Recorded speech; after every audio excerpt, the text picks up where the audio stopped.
Welcome to Donmar TV News Channel. Just last week, presidential aspirant Ferdinand Bongbong Marcos Jr.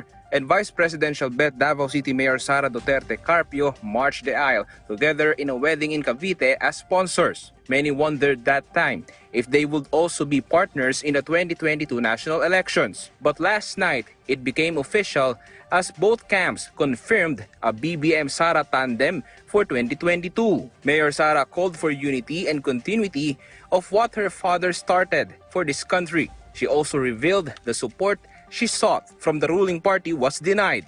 Ang aking partido ay nakipag-alyansa at humingi ng suporta para kay Bongbong Marcos at para sa akin. Matapos kong tanggapin ang inyong hamon at panawagan. Tinanggihan ito ng PDP at naiintindihan natin ito. Pero gusto ko lamang nalinawin, walang pangalan na sinisira o dinudungisan. Walang sinasagasaan. Walang inaagrabyado, inaaway, pinapaiyak o inaapi. Marcos Jr. said this was their supporters wanted all along. He added that they both agreed to push for unified leadership if they win in the elections and continue the good projects of the Duterte administration. Meanwhile, Mayor Sara also accepted the chairmanship of Lakas CMD. This was confirmed by her spokesperson, Mayor Cristina Frasco. Meanwhile, the People's Reform Party adopted Mayor Sara as their vice presidential candidate. They are also pushing for the candidacy of former presidential spokesperson Harry Roque. Kung ako po ay medyo natahimik bilang presidential spokesperson sa pagbabatikos sa mga buhayan ng PhilHealth, wala na po ako sa barangay, balik na po ako sa dati kong papel, babatikusin ko ang mga buhaya. Presidential aspirant Vice President Leni Robredo gave a message in the launching of the Davao for Leni movement. It was also attended by her vice presidential candidate, Senator Kiko Pangilinan. Mahaba-haba pa ang labang ito pero tuloy lang tayo. Sabi ko nga, tumindig kayo dahil kasama nyo rin akong titindig para sa tama, mabuti at makatarungan. Tiwala akong kayang-kaya nating marating ang Pilipinas na pangarap natin.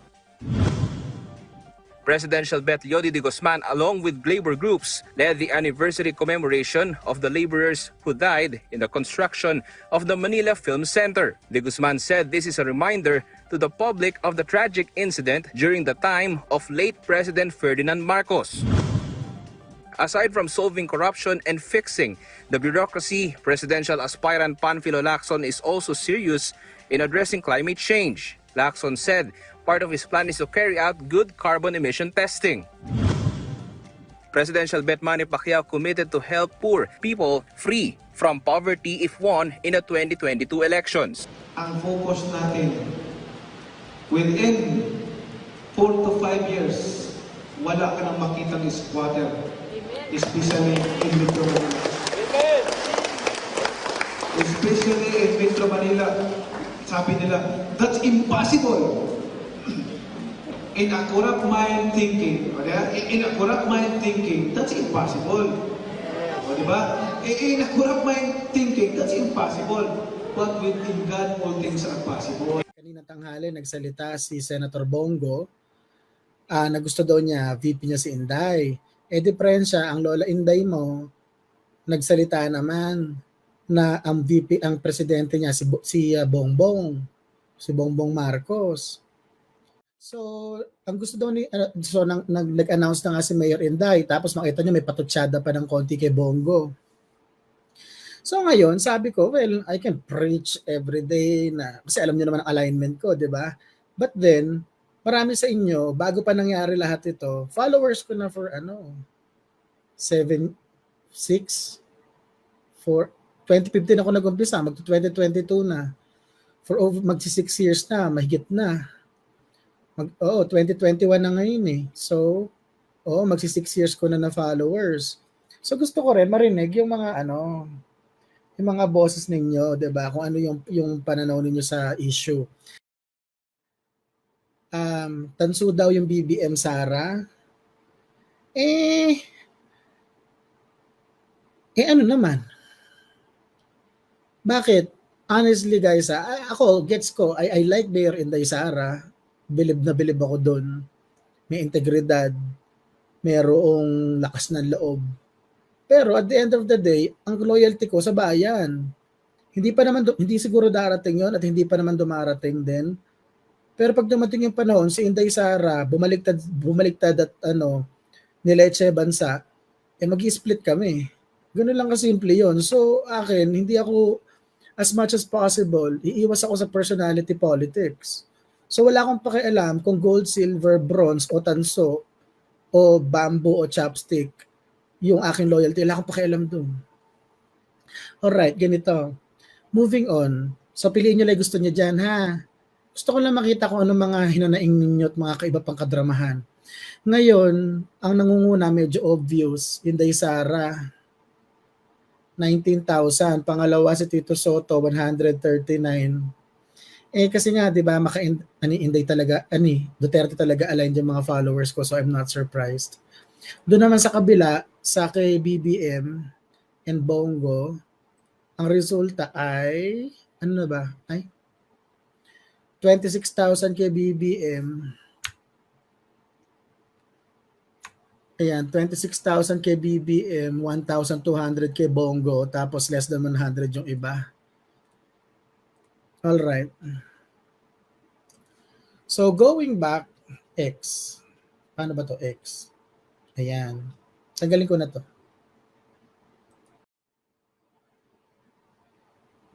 TP, may line-up ka na ba para sa senador? Actually, wala pa. Ngayon pa lang, yung oras ko. Ang problema ko kasi guys, kung ito'y kamukha lang ng Thinking Pinoy from like 5 years ago, ang dami kong time. Ang diferensya ka kasi ngayon, sa sobrang init ng politika, sobrang init ng usapin, dahil chismosa ako, kailangan ko makichismis.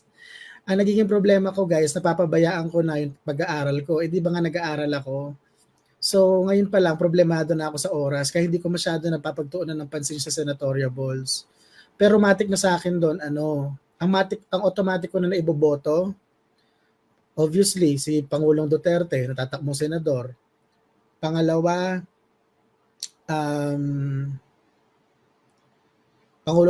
una si Pangulong Duterte, pangalawa si Mark Villar, pangatlo si Dante Marcoleta, pang-apat si Harry Roque, panglima si John Castriciones. Alam mo si Harry Roque, medyo may mga moments lang talaga na medyo tabingi. Pero pag senador, pasok sa banga sa akin si Harry Roque. Alright, so basa-basa tayo ng mga comments ninyo, mga kadramahan ninyo, ganyan. Tingnan lang natin kung ano mga eksena. Zoom in ko lang ng content na makita ko. Alright. Ay, sumobra naman yung zoom. Wait. And tanggalin ko lang overlay.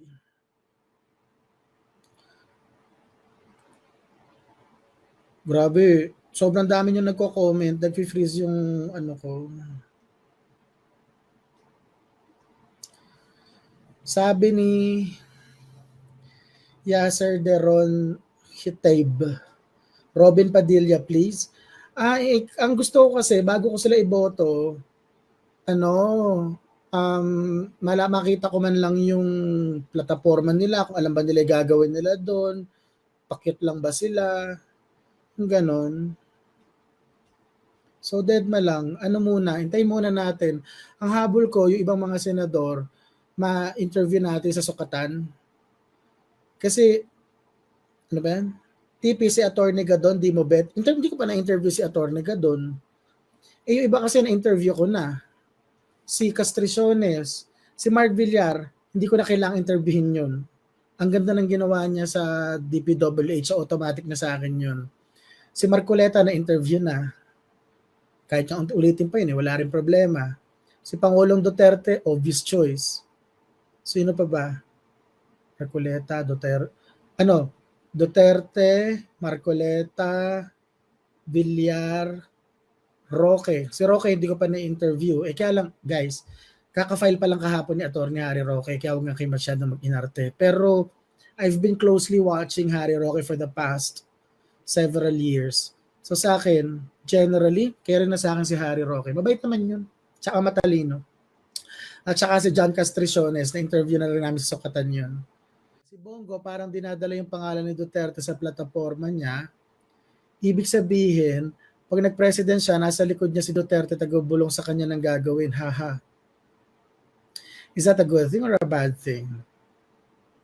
Next, sabi ni T-Boy Kicks Barba Fuentes, TP, what do you think ang advantage and disadvantage ni BBM kay BG and vice versa? Well, ano kasi pagdating sa brain power, I think mas matalino si BBM. Pagdating sa makinarya, I think may slight advantage si Bongo dahil nasa kanya ang side ng administrasyon ngayon. Pagdating naman sa charisma, lamang si BG. Sa track record, BBM, dahil nakita ko yung ginawa niya sa Ilocos bilang executive. In all honesty, si Senator Bongo, hindi pa siya ganun kalalim yung executive experience niya nga. Dahil ang talagang executive noon, si Pangulong Duterte. Ang iniisip ko halimbawa, paano pag nasa tuktok na siya, hindi kaya lamunin siya ng mga nasa ilalim. Ganun yun pag naging presidente ka, yung pressure na i-exert sa'yo ng lahat ng mga competing na interests, nakakadurog yun So I'm not sure, hindi ko pa alam kung ano yung kakayahan niya ron. So that's why it's very important for me na mapanood yung yung debate, yung mga magiging debate. At saka sana lang utang na loob sa mga TV networks, maglagay naman kayo ng mga may kwentang tanong ha. Diyos ko, minsan kasi mga tanong pang beauty contest, oh my.